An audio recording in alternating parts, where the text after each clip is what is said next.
Ready to go. Retaining walls and terraces are the best way to get the most out of a steep block like this one.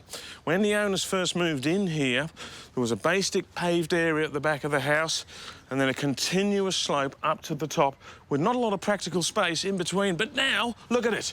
We've got the construction of a pool and all these new walls, and it looks sensational.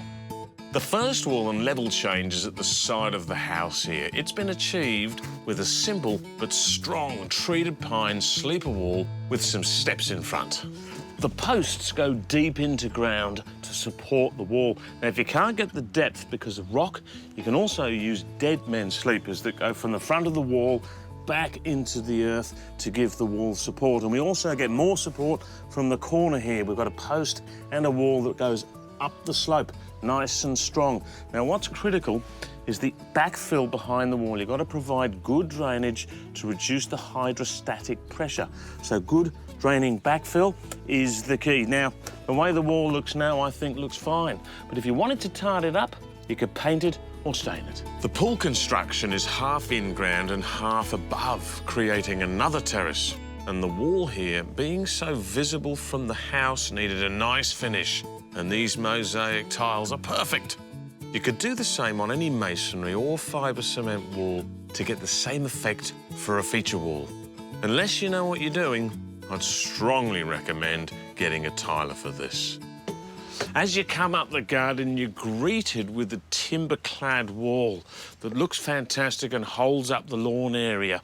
Now, the main wall is a treated pine sleeper wall. That gives it all the strength. It's much the same as the one down the bottom, but the difference here is they've cladded the front with these wide Murbow decking boards and allowed those to fade and weather to give it that beachside look. It looks fantastic. And another nice touch, the lovely downlights.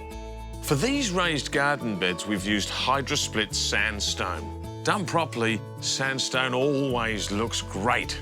If sandstone's not readily available in your area, you might try bluestone or limestone. For these top three walls, we've used a stone cladding product.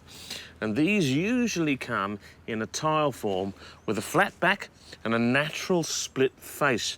And they get glued onto a masonry wall. It's the masonry wall that gives the strength and the stone at the front that gives them the beauty. There are lots of different types out there and they look fantastic. Now, as you can see, we've shown you a few different walls. The most important thing to remember is that they're built properly and that you check the council regulations in your area, because many walls need to be designed and approved by an engineer.